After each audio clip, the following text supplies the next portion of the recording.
नमस्कार प्यारे दर्शकों, नक्षत्र तक आपका अपना यूट्यूब चैनल। मैं आपका ज्योतिष मित्र आदित्य द्विवेदी। अगर आपको अपनी जन्म कुंडली का विश्लेषण कराना है तो 7800771770 पर आपको व्हाट्सअप करना है। आज का विषय बड़ा इंटरेस्टिंग है। आज आपको एक नई चीज़ सिखाएंगे, तो चलिए चलते हैं अपने विषय पर और आपको एक नई जानकारी देते हैं। लाइक कर दीजिएगा, शेयर करिएगा और सब्सक्राइब कर दीजिएगा।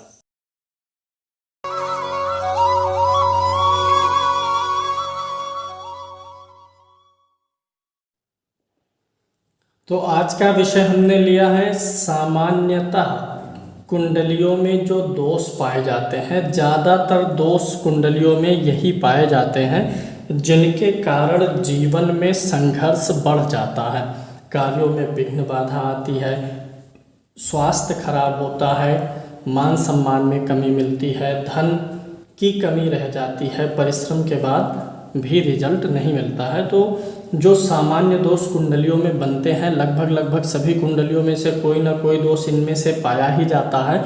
तो दोष कब बनता है और उपाय क्या है, मैं दोनों आपको बताऊंगा। लग्न कुंडली में ही इन दोषों को देखना है। अपनी आप को लग्न कुंडली खोल के सामने रखिए, अभी आप समझ जाएंगे। सिर्फ लग्न कुंडली में इन दोषों का देखना है, योग और निवारण भी। पहला दोष मैंने बताया है नीच दोष। कुंडली में कोई भी ग्रह किसी भी स्थान में नीच राशि में स्थित हो तो उस ग्रह को नीच दोष लगता है। अब बहुत सारी कुंडलियों में नीच भंग हो जाता है ग्रहों का, तो याद रखिएगा नीच भंग वो नहीं है, वो पूरा नाम है नीच भंग राजयोग। अर्थात अगर किसी ग्रह का नीच भंग हुआ होगा तो वह सिर्फ धन के मामले में आपको अच्छा करेगा और उस ग्रह से संबंधित जो कारक चीज़ें हैं उसमें कमी आएगी। जैसे मान लीजिए किसी का चंद्रमा, पहले मैं बता देता हूँ नीच दोष कब होगा। नीच दोष होगा अगर आपकी कुंडली में कहीं सूर्य 7 नंबर की गिनती पर लिखा हो, चंद्रमा 8 नंबर की गिनती पर, मंगल 4 नंबर की गिनती पर, बुध 12 नंबर, गुरु 10 नंबर, शुक्र 6 और शनि 1 नंबर की गिनती पर लिखे हो तो नीच दोष लागू होता है। राहु और केतु को किसी राशि का स्वामी नहीं माना गया है। इन जनरल बुध के घर में राहु अच्छा होता है और गुरु के घर में केतु अच्छा होता है। गुरु के घर का राहु है तो खराब मानेंगे, अर्थात 9 नंबर और 12 नंबर की गिनती में, मैं लिख भी देता हूँ, 9 और 12 नंबर में राहु खराब हो जाएगा और 3 नंबर 6 नंबर की गिनती में केतु खराब हो जाएगा, नीच दोष लग जाएगा। इस पे अलग अलग राय भी हैं लोगों के। फिलहाल जो अनुभव है कि इन गिनतियों में अगर ये ग्रह होते हैं तो खराब फल देते हैं। तो अगर नीच दोष है तो जो ग्रह नीच का है उसकी वस्तुओं का दान करना है। अब मान लीजिए चंद्रमा किसी की कुंडली में 8 नंबर की गिनती पर है, नीच का है और नीच भंग कहीं से हो गया, जो यहाँ पर नहीं, नीच भंग राजयोग के विषय में अलग से वीडियो बना हुआ है, वहाँ देखिए। अगर नीच भंग हो गया तो चंद्रमा धन तो दिलाएगा, लेकिन चंद्रमा के जो कारक चीज़ें हैं, जैसे चंद्रमा से सांस देखते हैं, सांस नली, चंद्रमा से पित्त की थैली में पथरी वगैरह हो सकता है, किडनी से संबंधित, मूत्र मार्ग से संबंधित परेशानियां आ सकती हैं, मन अशांत रहेगा, माता को कष्ट रहेगा। तो ये कारक चीज़ें जो चंद्रमा की हैं उसमें कमी नहीं आएगा। यानी जो चंद्रमा के नीच होने का अशुभ परिणाम है वह तो मिलेगा ही मिलेगा। नीच भंग होने से उस ग्रह का, सिर्फ वह ग्रह धन के लिए अच्छा हो जाता है, क्योंकि उसका पूरा नाम क्या है, नीच भंग राजयोग। राजयोग माने धन, सुख, यश, वैभव देने वाली। और जो ग्रह नीच का है उस ग्रह से जिन चीज़ों का विचार होता है उसके फल में कमी आएगी। तो अगर नीच दोष लागू है आपकी कुंडली में, सूर्य नीच का है, उपाय भी साथ ही साथ बताते चलेंगे। सूर्य नीच का है तो 11 रविवार 2 किलो गुड़ का दान, चंद्रमा नीच है तो 11 सोमवार 2 किलो चावल का दान, मंगल नीच है तो 11 मंगलवार 2 किलो गुड़ का दान, बुध नीच का है तो 11 बुधवार हरी सब्जी का दान 2 किलो, गुरु नीच का है तो पीली वस्तु यानी हल्दी का दान आधा किलो हल्दी 11 बृहस्पतिवार, शुक्र नीच का है तो चावल या घी का दान 11 शुक्रवार करना है, शनि नीच का है तो सरसों का तेल या लोहे का सामान 11 शनिवार दान करते रहना है। इस प्रकार से उस ग्रह का नीच दोष खत्म होता है। नीच ग्रहों का दान करना चाहिए। दूसरा है मंगल दोष। कुंडली में मंगल दोष कब बनता है? मंगल है सेनापति, जिनकी कुंडली में मंगल दोष बनता है, ऐसे लोगों के अंदर पराक्रम और ऊर्जा अधिक हो जाती है। ऐसे लोग दूसरों के ऊपर हावी रहते हैं, अपने जीवन साथी के ऊपर हावी रहते हैं। तो अगर आपके लग्न कुंडली में ये पहला घर होता है, पहले घर में मंगल है, यानी इस घर में मंगल है, इस घर में मंगल है, इस घर में मंगल है, इस घर में मंगल है और यहाँ पर मंगल है, यानी मंगल भी आकार में होता है, ऐसे इन घरों में मंगल है तो आपका मंगल दोष बनता है। अगर मंगल दोष कटा नहीं है, मंगल इन घरों में हो तो व्यक्ति के वैवाहिक जीवन में थोड़ी बहुत कटुता आ ही जाती है। अगर प्रबल मंगल दोष हो गया तो पति के लिए या पत्नी के लिए अच्छा नहीं होता। अगर पति पत्नी दोनों मांगलिक हैं तब कोई बात नहीं, दोनों में से कोई एक मांगलिक है या दो, यहाँ पर मंगल है और व्यक्ति को अधिक गुस्सा आता है, व्यक्ति के अंदर सहनशीलता का अभाव है, उतावलेपन में जल्दबाजी में काम करता है, तो मंगल दोष समझना चाहिए। ऐसे में 11 मंगलवार 2 किलो गुड़ का दान करना चाहिए। दान आगे भी जारी रख सकते हैं। जिस ग्रह के लिए दान करेंगे उस ग्रह का संकल्प लेना चाहिए। बिना संकल्प के दान करेंगे तो असर नहीं होगा, वह दान के बजाय वह परमार्थ में, परोपकार में चला जाता है। तो संकल्प कैसे लेंगे, लास्ट में मैं अभी आपको संकल्प की विधि बता दूंगा। चलिए ग्रहण दोष के बारे में जानते हैं। जन्म कुंडली में कहीं भी किसी भी घर में राहु और केतु ग्रहण लगाते हैं। राहु और केतु ग्रहण लगाते हैं, किसको लगाते हैं? सूर्य और चंद्रमा को। यानी जाहिर सी बात है, अगर सूर्य के साथ में और चंद्र के साथ राहु केतु हैं तो ऐसे व्यक्ति की कुंडली में ग्रहण दोष हो जाता है। सूर्य आत्मा का कारक है, यानी अगर सूर्य के साथ राहु केतु हैं तो व्यक्ति की आत्मा पर ग्रहण लगा है, और चंद्रमा के साथ है तो चंद्रमा मतलब मन होता है, ऐसे व्यक्ति के मन पर ग्रहण लगा हुआ है। यानी अगर किसी व्यक्ति की आत्मा और मन ही पीड़ित है तो ऐसे व्यक्ति की कुंडली में बहुत सारे अच्छे योग हों, सबका परसेंटेज कम हो जाता है। यानी राहु और केतु सूर्य चंद्रमा के साथ नहीं होने चाहिए।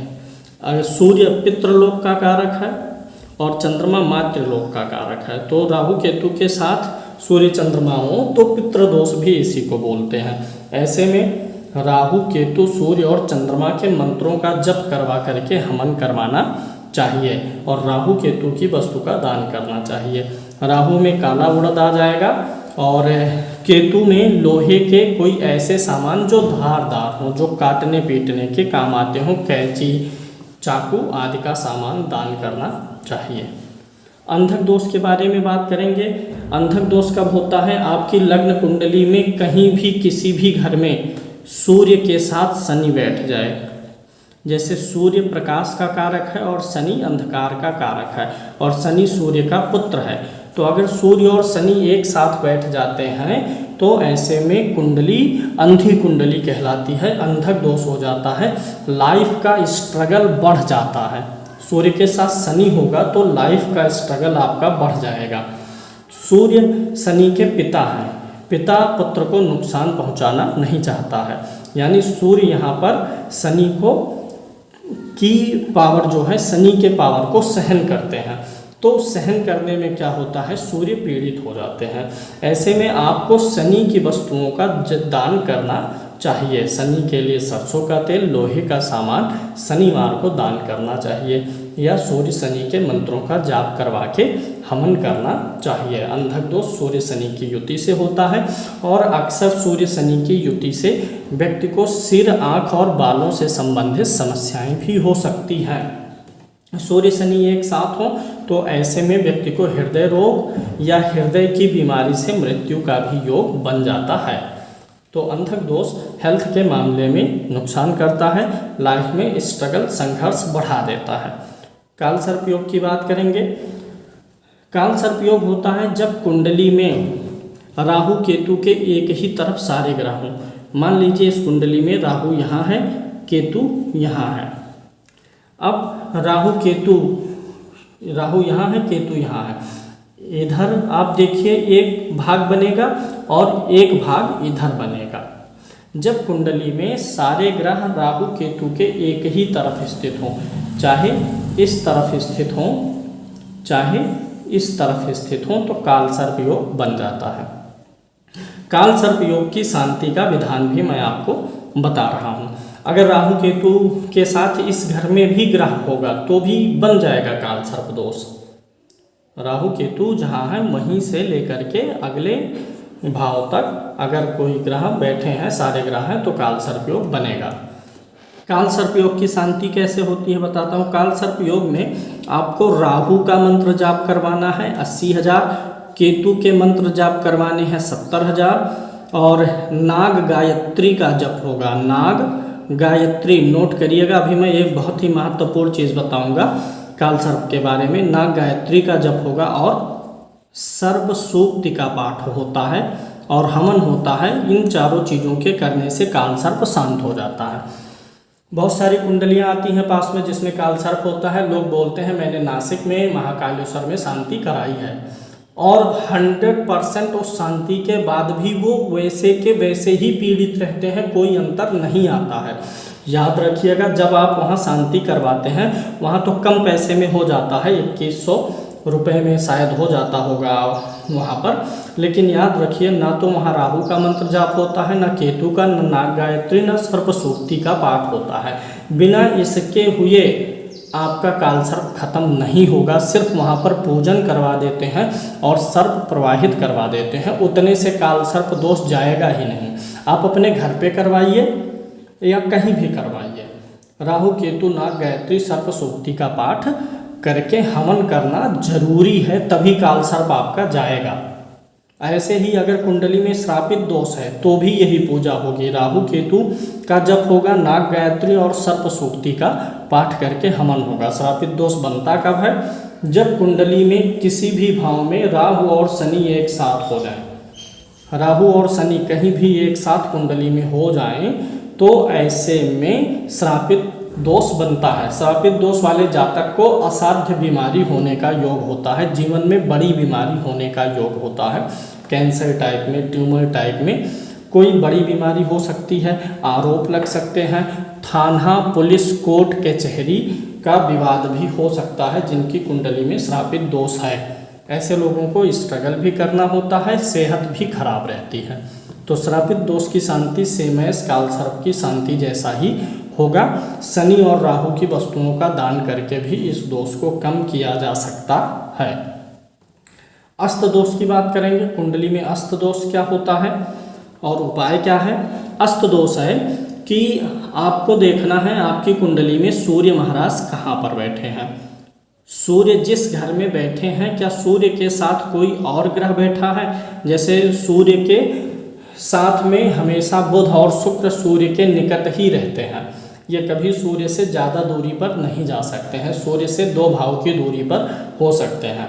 अब कुंडली में मान लिया सूर्य आपके इस घर में बैठे हैं और इसी सूर्य के साथ में मंगल भी बैठे हैं, तो आपको देखना है सूर्य और मंगल की जो डिग्री है अगर उसमें 10 अंश से अधिक का अंतर है, यानी कोई ग्रह सूर्य के साथ हो तो वह 10 अंश से अधिक के अंतर पर होगा, तभी वह अस्त नहीं होगा, अन्यथा अस्त होगा। माना इस कुंडली में सूर्य 10 अंश का है और सूर्य के साथ बैठ गए हैं गुरु महाराज। अब अगर सूर्य 10 अंश के हैं तो गुरु 20 अंश के ऊपर 21, 22, 23 या 1-2 अंश के होंगे, तब सूर्य गुरु से अस्त नहीं होंगे। अगर कोई ग्रह सूर्य से 10 डिग्री के आसपास में है तो वह अस्त हो जाता है। अगर वह अस्त ग्रह आपके लिए कारक है तो उसका स्टोन पहनना है, अगर वह अस्त ग्रह आपके लिए कारक नहीं है तो उसकी वस्तुओं का दान करना है। जैसे सूर्य के साथ मंगल हुआ, मंगल मान लिया अस्त है, अगर मंगल अब इस कुंडली में कारक होगा तो मंगल का स्टोन पहनाएंगे, और मंगल अगर कारक नहीं है तो मंगल की वस्तुओं का दान करवाएंगे। अंगारक दोष देखते हैं क्या होता है, कब बनता है। अंगारक देखिए एक विशेषता है, राहु केतु की एक विशेषता बताते हैं। राहु केतु ये उत्प्रेरक हैं, जिसके साथ जाएंगे उसके बल को बढ़ा देंगे। अब वह अच्छा में बढ़ा सकते हैं और बुरा में बढ़ा सकते हैं, मतलब पॉजिटिव और नेगेटिव दोनों में ले करके जा सकते हैं। मंगल के साथ जब राहु होगा तो अंगारक दोष बनता है।